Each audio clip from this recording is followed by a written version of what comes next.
Yeah, so Sherlock.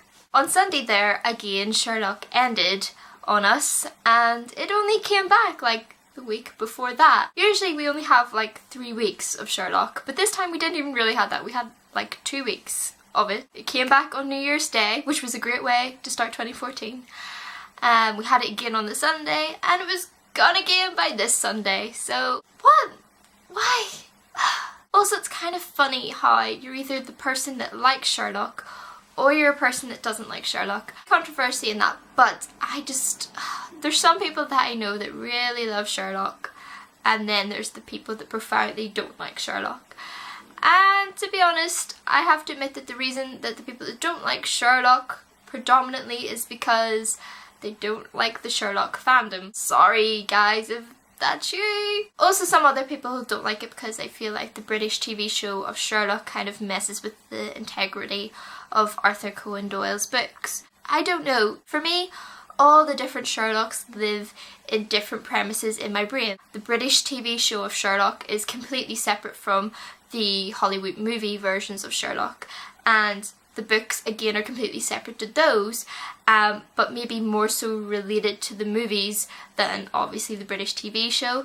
And Elementary, I'm not an Elementary fan, you see, so I thought we could kind of do a recap on the short but loving time that we had with Sherlock this season, which was season 3. I loved it, I'm not going to lie.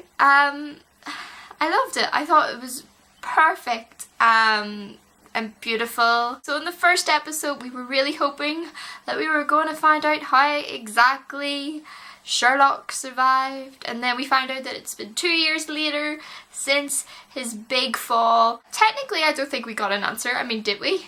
I mean, we just basically got a lot of different theories and a lot of ideas to play with, and basically, well, which do you think it was? Which was kind of nice. I know that annoyed people that they still don't have the answers to how Sherlock survived, but I kind of like the different options and kind of, well, let your imagination run wild. I did kind of like it, though it would be nice to have had an answer. John's reaction to Sherlock being alive, I mean, can we like I love Benedict Cumberbatch, I think it's well known that I love Benedict Cumberbatch, but I just wanted to high five John Watson. John Watson whips some ass sometimes, doesn't he?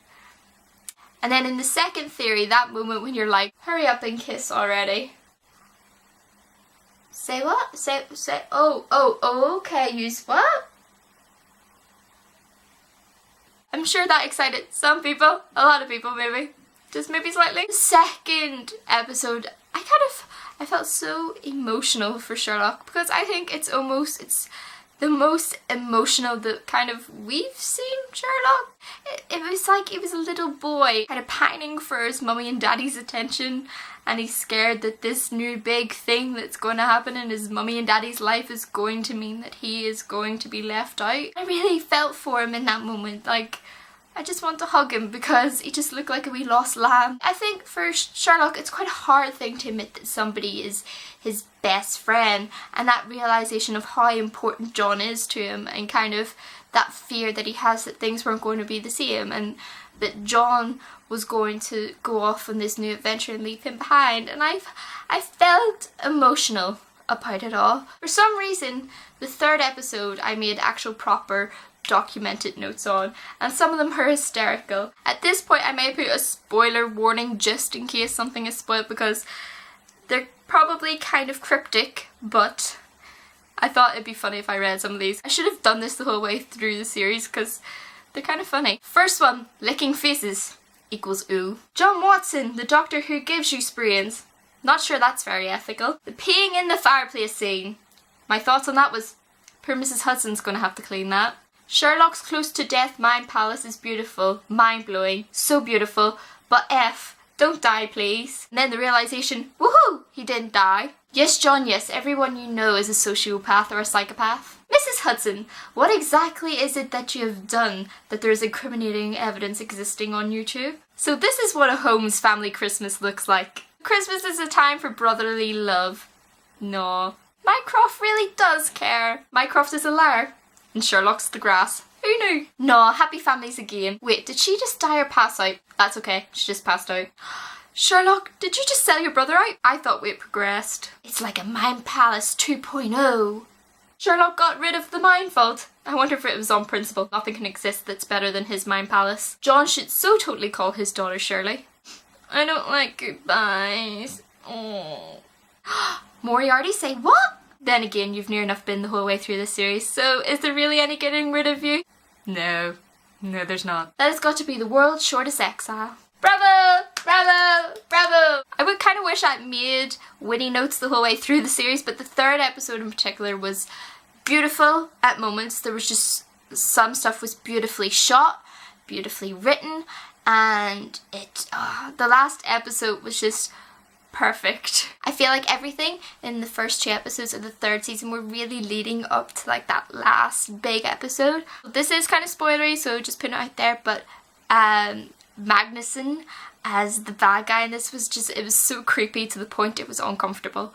Like, need I say more? The face licking, as I kind of gave away, the fire and urination scene, that was just gross, and the flicking John in the face repeatedly was just uncomfortable. And kind of, if Magnuson hadn't been, you know, I think he would have led up to be such a freaky, mind-twisting, evil villain. He honestly would have. So overall, did I enjoy the 3rd season of Sherlock? I really, really did. Was it perfect? Maybe not. But I don't think that matters. It was beautifully written. It was beautifully shot. And I just really enjoyed it. And it had me hooked. And as it always does. I can forgive Sherlock for any flaws that they have. And I know that there was flaws. And that not everybody that watched it was happy. Like, they weren't happy that we didn't get an answer. Some people were not happy with the way Moriarty's character was treated. And now again we're going to be left with that situation of a head scratching, how the bliminy blibbers does Moriarty come back? Because I don't know. So we've got 4th season to look forward to when it comes around in a billion years.